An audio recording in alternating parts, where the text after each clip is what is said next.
Hello friends, इसमें हमारा first chapter होगा overview and classification of analytical chemistry. So here question arises, what is analytical chemistry? Analytical chemistry क्या है? So analytical chemistry is a technique to identify or quantify any sample substance or compound by using manual, chemical or instrumental techniques by qualitative or quantitative methods. Now here we are using two basic terms. First one is qualitative and second one is quantitative. तो इस qualitative और quantitative के term को समझने के लिए एक simple सा एग्जांपल लेते हैं। आप ये बॉटल देख रहे होंगे, इस बॉटल के अंदर में पानी भरा हुआ है। मैं आपसे सवाल पूछता हूँ, क्या इस बॉटल में वाटर प्रेजेंट है? तो आपका जवाब होगा yes, water is present inside this bottle. इसका मतलब ये हो गया कि यहां पर आप बता रहे हैं कि वाटर प्रेजेंट है या फिर एब्सेंट है, उस चीज को आइडेंटिफाई कर रहे हैं कि पानी प्रेजेंट है या नहीं। ये एक तरीके का क्वालिटेटिव एनालिसिस हो गया। यहां पर कोई क्वांटिटी की बात नहीं की जा रही। यहां पर मैंने ये नहीं पूछा कि यहां पर कितना पानी भरा हुआ है, यहां पर मैंने पूछा पानी भरा है या नहीं है, तो आपका जवाब था पानी भरा हुआ है। इसका मतलब ये हो गया क्वालिटेटिव एनालिसिस। कोई भी चीज को आइडेंटिफाई करना या फिर क्वालिटेटिवली एनालाइज करना क्वालिटेटिव एनालिसिस होता है। अब हम लोग क्वांटिटेटिव एनालिसिस की बात करते हैं। सेम इसी बॉटल का एग्जांपल लेते हैं। अब मेरा सवाल थोड़ा सा चेंज है। मैंने आपसे क्वेश्चन पूछा कि इस बॉटल में कितना पानी प्रेजेंट है, कितना ml पानी प्रेजेंट है।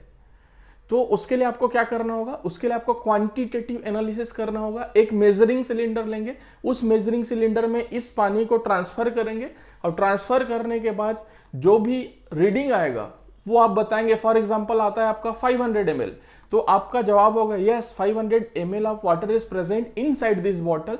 तो ये हो गया हमारा क्वांटिटेटिव एनालिसिस। तो बेसिकली कहने का मतलब ये है कि क्वालिटेटिव और क्वांटिटेटिव टर्म बहुत इंपॉर्टेंट है एनालिटिकल केमिस्ट्री में। इसको आगे और डिटेल में हम लोग डिस्कस करेंगे। आई होप आपको क्वालिटेटिव और क्वांटिटेटिव का कॉन्सेप्ट बहुत अच्छे से समझ में आ गया होगा।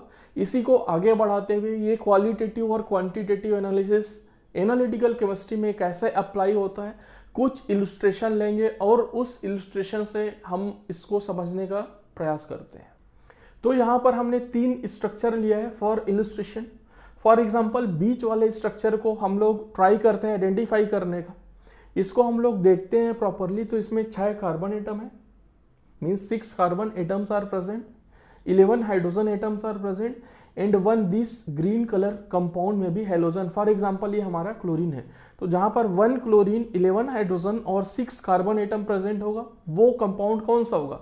वो होता है हमारा 1 क्लोरोसाइक्लोहेक्सेन।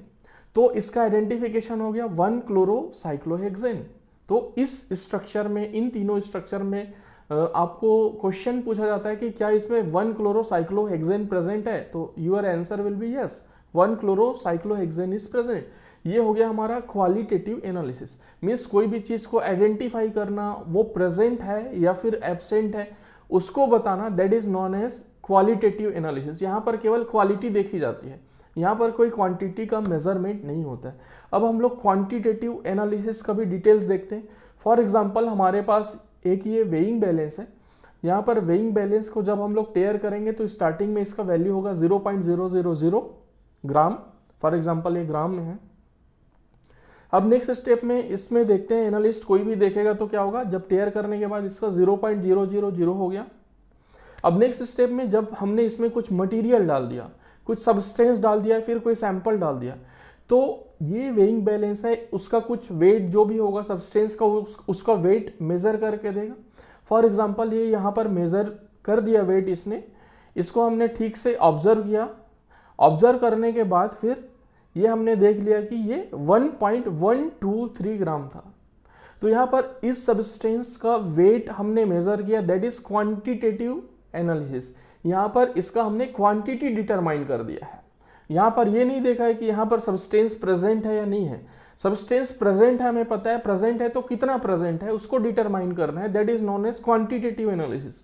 तो यहाँ पर ये सब्सटेंस 1.123 ग्राम प्रेजेंट था, ये हमारा हो गया क्वांटिटेटिव एनालिसिस। क्वांटिटेटिव एनालिसिस का और एग्जांपल हम लोग लेते हैं, तो कोई सब्सटेंस है उसको वे करना, जैसे हमने यहाँ पर किया। कोई हमारे पास सॉल्यूशन है, या फिर कोई लिक्विड है उसको उसका वॉल्यूम डिटरमाइन करना, ये भी क्वांटिटेटिव एनालिसिस है। फॉर एग्जांपल हमारे पास वाटर है या फिर अल्कोहल, तो कितना ml है, 50 ml है, 100 ml है, 150 ml है, that will be quantitative analysis. तीसरा हमारा स्पेक्ट्रोस्कोपी में भी क्वांटिटेटिव एनालिसिस होता है। For example UV visible spectroscopy हो गया, तो उसके अंदर में क्यूवेट होता है, क्यूवेट में हम लोग सैंपल लेते हैं, ये इस क्यूवेट में हमने सैंपल लिया हुआ है। अब इस सैंपल को हम लोग एनालाइज करते हैं। फर्स्ट उसका स्पेक्ट्रा देखते हैं कि उसका लैम्डा मैक्स कितना है, सेकंड उसका देखते हैं कि एब्जॉर्प्शन, तो जितना ज़्यादा एब्जॉर्प्शन होगा उसमें उतना ज़्यादा कंसंट्रेशन होगा, उतना ज़्यादा कंपाउंड प्रेजेंट होगा।